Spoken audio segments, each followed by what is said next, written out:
Hola amigos de Escriarte, hoy les quiero contar sobre este libro que estuve leyendo, que se llama Klaus y Lucas de Agatha Christoph. Salió por Ediciones del Asteroide este año, hace muy poquito. No se conseguía, era una edición que estaba, no había vuelto a ser reeditada, y ahora Ediciones del Asteroide lo trae con una muy linda edición para rescatar la tapa, que es preciosa, y al final del libro, en la última hoja, tiene un muy lindo mensaje para los lectores con una cita de Carl Jung. Primero, ¿quién es Agatha Christoph?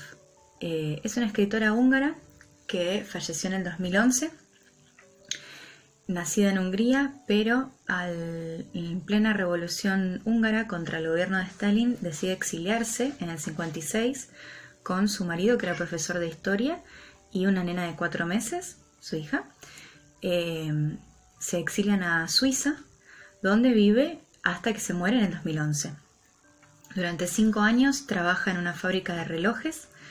No sabe hablar francés al principio y aprende para poder comunicarse, por supuesto, pero esa situación le resulta muy traumática. De hecho, en su libro, la autobiografía que escribió, que se llama La analfabeta, en 2004, habla de este tema, de cómo le daba miedo el hecho de aprender una lengua nueva, perder la materna, la lengua materna.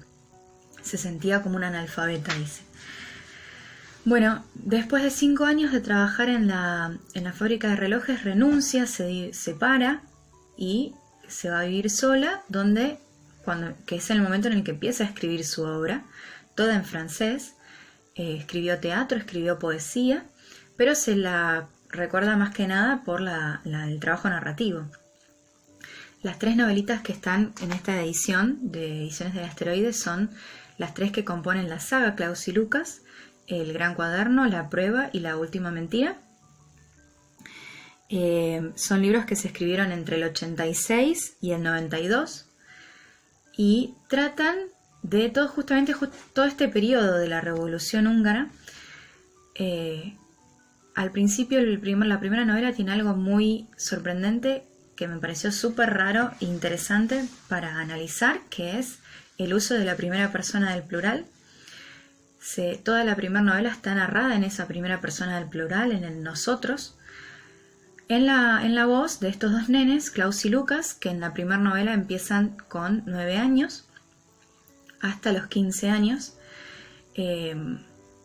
Durante la Revolución Rusa, la Revolución Húngara contra el gobierno de Stalin, ellos vivían en la ciudad con su madre los lleva al campo para que se críen en la casa de la abuela para refugiarse de la guerra. El padre está en el frente de guerra, aparentemente, y ahí se crían con la abuela, los 2 gemelos. La simbiosis que tienen entre ellos es muy sorprendente, es casi demencial, patológica. No hacen nada uno sin el otro, no hablan si no hablan a la vez. Todo el tiempo parece que hablan a la vez, parece que actúan y que salen y que caminan a la vez. Al principio el personaje de la abuela parece muy antipático, pero al final uno le termina entendiendo por ser una mujer de campo, de trabajo de toda la vida. No sabe ni leer ni escribir, pero le enseña a los chicos a sobrevivir, que es muy importante en esa época. Más allá de saber leer o escribir, lo importante era sobrevivir a la guerra, al régimen. Aprenden cómo trabajar el huerto, cómo cultivar la tierra, y aprenden a defenderse. Y hacen algo muy sorprendente, que es, se hacen pruebas entre ellos, se ponen metas. Y se golpean, pasan hambre, pasan días sin comer y sin hablar, para acostumbrarse al sufrimiento, porque ellos ven a su alrededor el sufrimiento de la guerra y las atrocidades de la guerra, y ellos no quieren morir de dolor. Entonces se golpean entre ellos para soportar los golpes, pasan hambre para soportar el hambre, pasan sed, pasan días sin hablarse. Y son como sus pequeñas pruebas para educarse. Se niegan a ir a la escuela, entonces se educan ellos en casa, entre ellos, leyendo la Biblia, escribiendo. Y en cierto momento la abuela muere y ellos tienen que empezar a valerse por sí mismos, ¿no? Recordemos que la Revolución Húngara dura 1 o 2 meses, dura de octubre un mes, de octubre a noviembre del 56, y de lo único que sirve es realmente para reafirmar el poder de la Unión Soviética. Pero en el medio, como toda sublevación, nace de una marcha estudiantil en la cual mueren un montón de personas, muchos presos políticos, y se reafirma el poder de la policía secreta Stalin y la Revolución Rusa por sobre todo Europa Oriental. Todo esto está muy reflejado en el libro, desde las persecuciones políticas hasta las diferentes lenguas de las personas, porque al no ser un país libre, el tráfico entre fronteras estaba obviamente cerrado, pero a medida que van pasando los ejércitos que van conquistando Hungría, los nenes se ven forzados a aprender diferentes lenguas, conviven con oficiales de diferentes ejércitos. En el segundo libro perdemos esa voz plural, de la primera persona del plural, y pasa a hablar solamente Lucas durante toda la novela. Es el periodo entre sus 15 años y más o menos los 30. Todo lo que transcurre en su vida adulta, porque Klaus, al final de la primera novela, ha cruzado la frontera y lo ha dejado a Lucas solo. Entonces, ¿qué pasa con la vida de Lucas? Solo en la casa de la abuela. ¿Cómo va construyendo su vida adulta? Y en el tercer libro se vuelve a cambiar la voz y empieza a hablar Klaus, vuelto ya del exilio. Lo busca a su hermano, que no está, que desapareció después de haber vivido una tragedia. Y es esa búsqueda continua de uno al otro, de haberse perdido en el primer libro a buscarse en los otros dos y a buscarse como forma de negar la soledad, ¿no?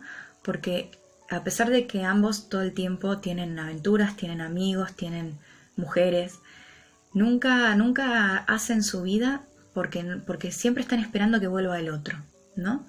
Entonces tiene esas cosas muy interesantes para pensar el libro, más allá de la historia de la Revolución Húngara, más allá de esta cosa de analizar la sociedad de Guerra Fría, el aislamiento de las sociedades en guerra también, la escasez, la pobreza, cómo nos arreglamos para sobrevivir. También está esa cuestión de la búsqueda del amor y la búsqueda del otro para paliar la soledad, porque perfectamente podrían haber hecho sus vidas aparte.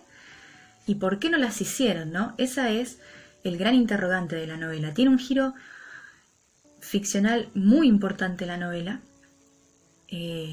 Uno hasta el final de la segunda novela cree que entiende de lo que se está hablando, después da un giro de 360 grados en el que uno se queda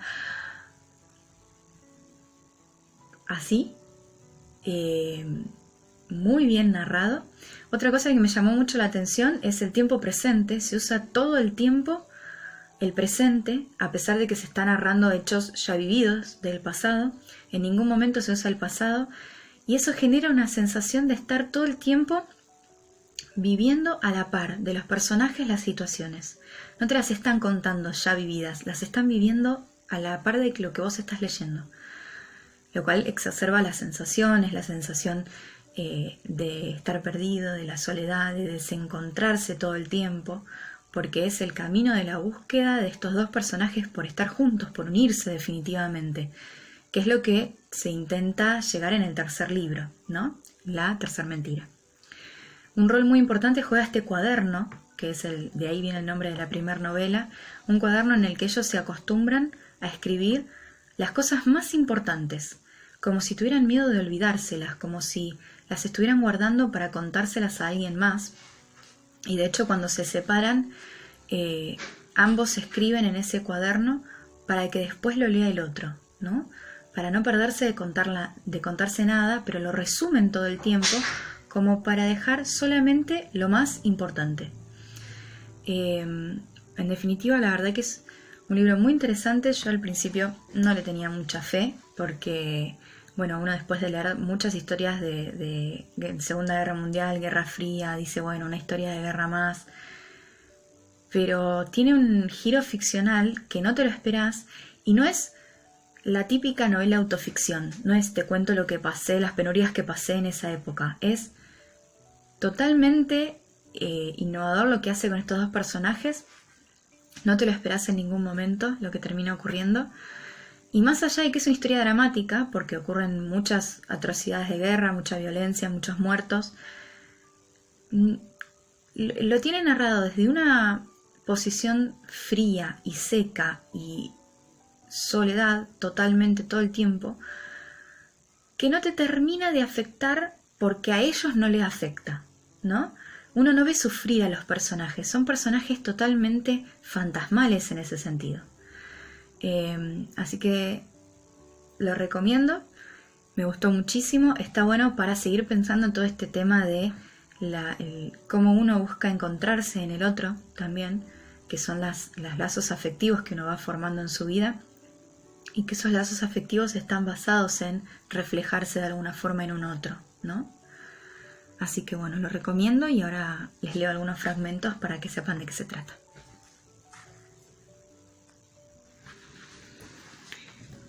Estamos obligados a hacer determinados trabajos para la abuela, porque si no, no nos daría de comer y nos dejaría pasar la noche afuera. Al principio nos negamos a obedecerla. Dormimos en el jardín, comemos fruta y verdura cruda. Por la mañana, antes de que salga el sol, vemos a la abuela salir de la casa. No nos dice nada. Va a alimentar a los animales, ordeña las cabras. Después las lleva a la orilla del río, donde las ata a un árbol. Después riega el jardín, recoge verdura y fruta que carga en su carretilla. Pone también una cesta llena de huevos, una jaula pequeña con un conejo y un pollo o un pato con las patas atadas. Se va al mercado empujando la carretilla, cuya cincha, pasada por su cuello delgado, le hace bajar la cabeza. Se tambalea bajo el peso. Los baches del camino y las piedras la desequilibran, pero sigue andando, con los pies hacia afuera como los patos. Va andando hacia el pueblo, hacia el mercado, sin pararse, sin apoyar la carretilla ni una sola vez. Al volver al mercado, prepara una sopa con la verdura que no ha vendido y mermeladas con la fruta.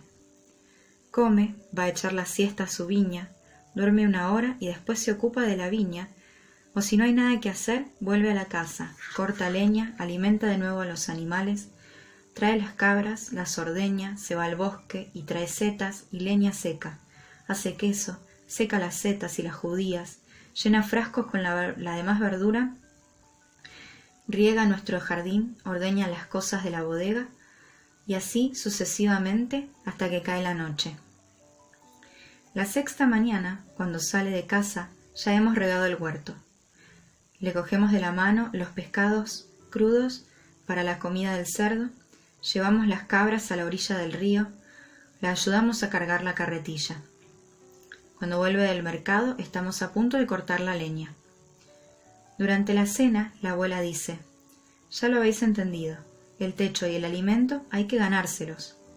Nosotros decimos: «No es eso, el trabajo es pesado, pero mirar sin hacer nada a alguien que trabaja es mucho más pesado, sobre todo si es un viejo». La abuela dice, sarcástica: «Hijos de perra, ¿queréis decir que os doy pena?». «No, abuela, solo nos avergonzamos de nosotros mismos». Por la tarde vamos a buscar leña al bosque. A partir de entonces, hacemos todos los trabajos que somos capaces de hacer. Klaus y Lucas, de Agatha Christoph, recomendado para ustedes.